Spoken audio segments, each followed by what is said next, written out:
Welcome back to All This Math. This is Professor Parker, and for today's lesson, we're going to cover some work on Keystone Algebra 1 concepts, all right?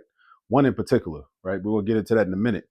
In case you're wondering, no, I did not attend Hampton University, which previously was the Hampton Institute, right? I attended Morgan State University for undergrad, then I attended Lincoln University for graduate school, and recently I've taught at Cheney University. So I'm all HBCU'd out, right? You know, HBCUs have helped to develop me, and I've appreciated the opportunity to give back to them by teaching at Shady University. But Hampton is one of the HBCUs, and one of the things I do is I support and I promote a lot of the HBCUs, really all of them, if possible, right?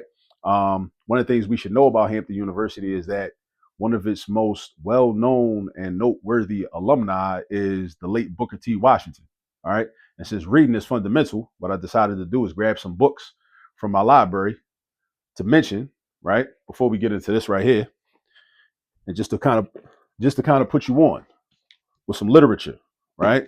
Of course, probably the most famous book about him or by him is Up From Slavery, his autobiography, right? And then we got this right here, Booker T. Washington, a biography by Shirley Graham Du Bois, right? The second wife of the late W.E.B. Du Bois. All right, so we got that. And then we got another text by Booker T. Washington himself, The Future of the American Negro. Then we got a book by Virginia Lance Denton, Booker T. Washington and the Adult Education Movement. All right. So I ain't even ripped the plastic off of this yet. Then we got by David H. Jackson Jr., Booker T. Washington and the Struggle Against White Supremacy. And last but not least, Booker T. Washington, My Larger Education. All right. So these are just some of the books that either were written by Booker T. Washington or have been written about Booker T. Washington. So when you, in Hampton, another thing I want to mention about Hampton is it has a beautiful campus, right down there on the waterfront and all that.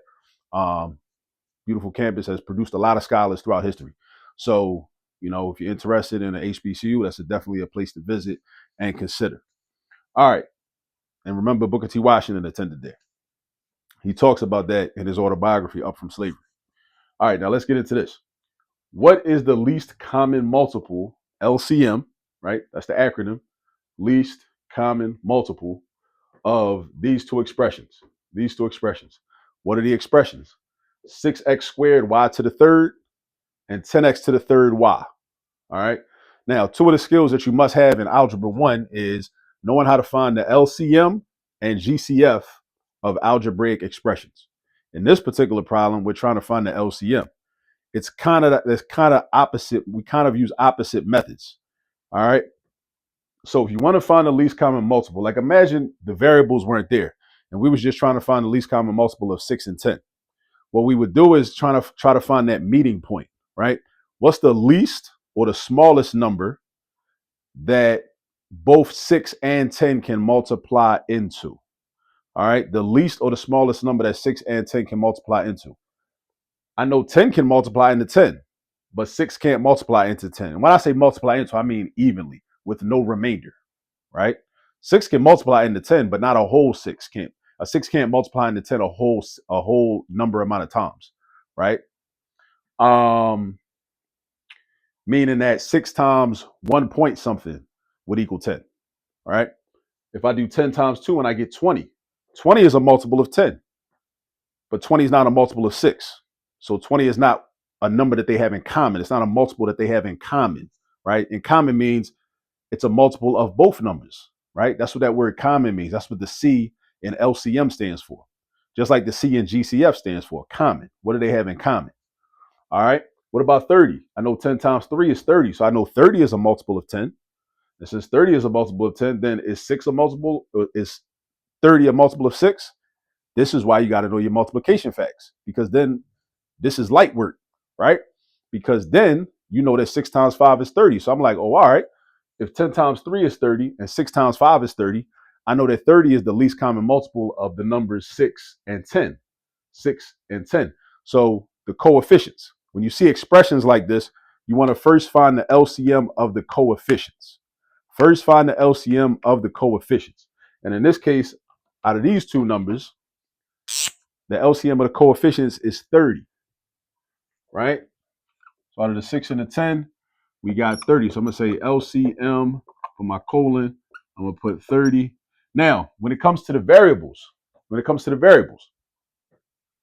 you identify all the variables that are in both terms. I see this term has an x to the second, this and a y to the third. This term has an x to the third and a y. You look for the terms that they have in common, right? And actually, every variable needs to be accounted for, right? I'm kind of getting beyond the scope of this particular example, but I want to point this out to you. So if there was a z in this, right, in this expression, but not in this expression, z would still be part of the LCM. Z would still be the LCM, right? Or at least part of the LCM, even though this doesn't have a z in it. All right. It's kind of a strange reality when we deal with the variables, right? Not so much with the coefficients, but when we deal with the variables. So let's compare the x's. So we got x squared and x to the third. The shortcut rule is this. You look at the variables that they have in common. You pick the variable with the bigger exponent. You look at the variables that they have in common. You pick the variable with the bigger exponent. So I see x to the second, x to the third. So I know 3 is bigger than 2. So I'm picking x to the third as part of my LCM. Then I see y to the third and y to the first power. Whenever there's no exponent written, we know that that's a 1. It's an invisible 1. What's understood does not need to be said. What's understood does not need to be written. All right, so we got y to the third and y to the first. I know that 3 is bigger than 1. So 3 is bigger than 1, so that means I'm using y to the third for my LCM. Now, like I mentioned earlier, now this is the final answer. This is the final answer because there's no more variables. But if there had been, if there had been like a z in this expression, then that z would also be part of that. All right? Because it'd be kind of like this. I'm gonna tell you why. I'm gonna tell you why it'd be like that. Because if it said this, right? Follow me. Just try to follow me for a second. If this says 6xy to the third and 10x to the third yz, right? That's z to the first. And let's say we already dealt with the x's. We already dealt with the x's and the y's. And I say, okay, that's z to the first. And I say, oh, but I don't see no z over here. I don't, right? Oh, but check this out, though. Remember exponent rules. Something else you got to know for Algebra 1. The exponent rules. What about the zero exponent property? The zero exponent property says that if a variable, or even a number, but in this case a variable, if it has an exponent of 0, then that whole term turns into a positive 1. So let's say this says z to the 0 power, right? If I put a z to the 0 power here, that would not change the value of this expression because z to the 0 power is the same thing as just positive 1. So it would be like taking this expression right here and multiplying it by 1, which means it ends up being the same thing as what it already was, right? It ain't even changed. So then you would look at it like, oh, well, this got a z to the first power. This got a z to the 0 power. It still follows our shortcut that I mentioned. For the variables that match up in both expressions or in all of the expressions, because sometimes you can find an LCM out of 3 terms. I mean, not 3 terms, but 3 expressions or 4 expressions, right? This 1 is bigger than 0. 1 is bigger than 0. So that's another way to think about why, if there was just a random variable only in one of the expressions, but not in all of them or not in both of them, you still would include that in your LCM. But in this case, we got x's in both expressions. We got y's in both expressions. And the shortcut, like I said, is for the LCM, you take the variable with the bigger exponent, right? When you do problems with GCF, you do the opposite. You take the variable with the smaller exponent, right? That's what you do. And you only did for the GCF, you only deal with variables that they have in common. That's already present. So you wouldn't do the thing with the z and the z to the 0. You wouldn't do that. All right. All right. So that's enough about that. That's how you find the least common multiple of algebraic expressions. There's something you might see on the Keystone algebra exam, which is a measurement of your capacity for Algebra 1 in the state of Pennsylvania. You may see this test in the 8th grade, 9th grade, 10th grade, what have you. All right. Good luck on the exam. Go practice these problems. Peace.